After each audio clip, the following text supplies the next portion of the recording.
Ya, untuk membahas pelaksanaan program makan siang bergizi gratis, telah bergabung bersama kami pakar kesehatan Prof. Chandra Yoga Aditama. Selamat malam, Prof. Ya, selamat malam. Ya, terima kasih sudah bergabung bersama kami. Jauh-jauh dari Kamboja ya, Prof ya?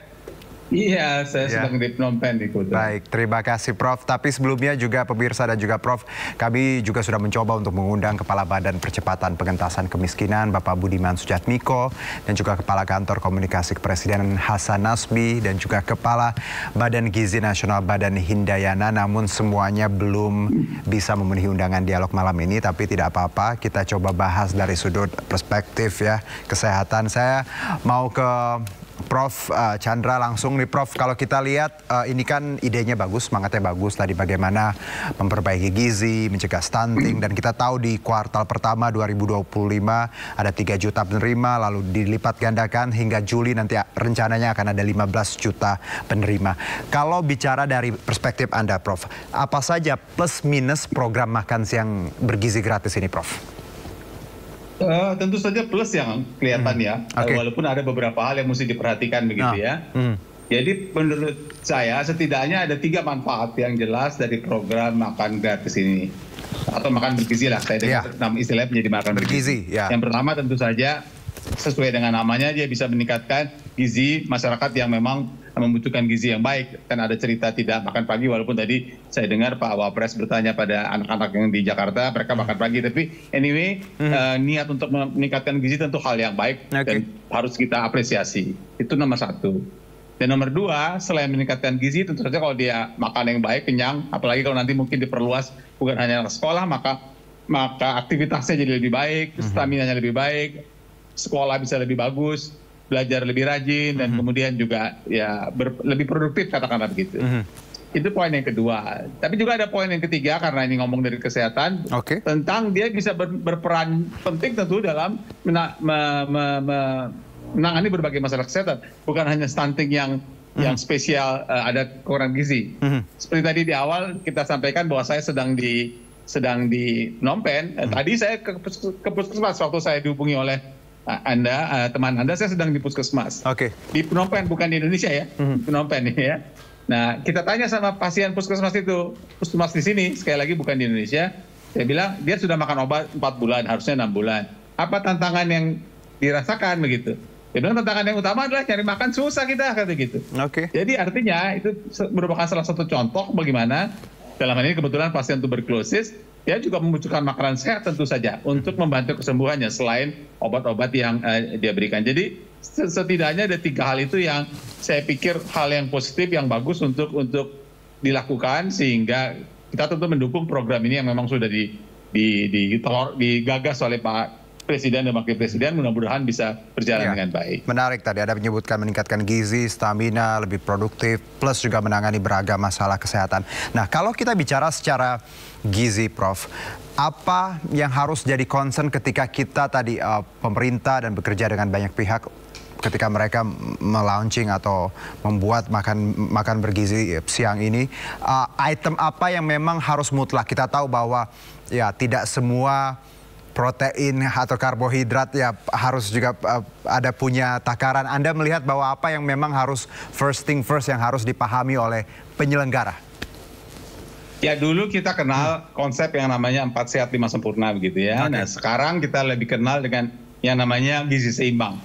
Gizi seimbang itu oleh Kementerian Kesehatan diperkenalkan dengan konsep namanya isi piringku. Jadi ada gambar piring begitu, di mana sepertiga diantaranya adalah karbohidrat, mau nasi tergantung daerahnya, mau jagung, mau sagu tergantung daerahnya.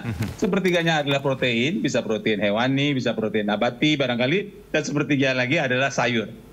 Komposisi ini minimal itu secara sederhana, pada umur tertentu ada yang harus tambahkan kacang-kacangan dan sebagainya. Jadi komposisi gizi ini tentu harus terjamin begitu. Itu poin yang pertama yang harus diperhatikan. Nah, yang kedua, tadi sudah ditanyakan oleh Pak Wapres sebenarnya, walaupun ini makanan bergizi di bagian pada anak, tentu faktor rasa dan faktor sedikit banyak estetika juga harus diperhatikan. Tentu tidak harus fancy banget gitu, tapi kalau kita lihat kotaknya bagus, tentu lebih bagus dan rasanya juga harus menyenangkan untuk anak-anak itu. Cuman ada hal ketiga yang penting. Jadi konsep makanan itu ada yang disebut sebagai, ini WHO juga sering menyebutkannya, from farm to plate. Jadi untuk terjamin gizinya, kebersihan dan sebagainya itu dari mulai peternakan atau sawah begitu, bagaimana bahan mentah itu dihasilkan, diproduksi secara sehat, nggak ada misalnya saja tidak terlalu banyak insektisida misalnya, gitu, itu sehat. Kemudian bagaimana transportasi dari peternakan atau dari petani itu ke tempat pengolahan. Kemudian bagaimana pengolahan itu menjadi bahan begitu. Sesudah pengolahan bagaimana kemudian, maksudnya pengolahan misalnya ayam. Ayamnya diternak, karena tadi saya dengar contohnya ayam, tapi bagaimana ayam itu kemudian dibawa ke tempat pemotongan ayam yang benar gitu kan. Sebenarnya pada waktu flu burung kita tahu sebaiknya pemotongan ayam itu tempat yang khusus, jangan di pasar di mana orang berkeliaran. Itu salah satu contohnya saja. Itu poin kedua. Poin ketiga kemudian bagaimana dia memasaknya, mengolahnya. Harus bersih, harus benar, harus baik. Dan kemudian sesudah memasak, mengolah, sudah matang bagaimana membawanya dari tempat yang sudah matang itu ke depan anak-anak atau siapapun yang akan memakannya. Dan yang terakhir, bagaimana juga ada jaminan begitu, bukan ada jaminan, harus diberitahu bahwa sebelum makan cuci tangan dulu, begitu, gunakan utensil, sendok, garpu, semua yang baik, yang benar begitu, sehingga semua from farm to plate itu terjamin. Ini kan sementara makan siangnya di sekolah ya, jadi mungkin akan langsung dimakan. Tapi kita tahu misalnya pada beberapa waktu yang lalu jemaah haji dikasih makanan, oh sayang deh, saya simpen aja deh, makannya ntar sore. Nah itu kan juga jadi timbul masalah, makanannya jadi basi. Jadi maksud baik ini harus diikuti dengan persiapan yang betul-betul baik juga. Apalagi ini kita bicara, walaupun tadi mulai 3 juta, kita bicara sekian puluh juta orang di berbagai tempat di Indonesia, tentu from farm to plate ini betul-betul harus dijaga setiap tahapnya dengan baik.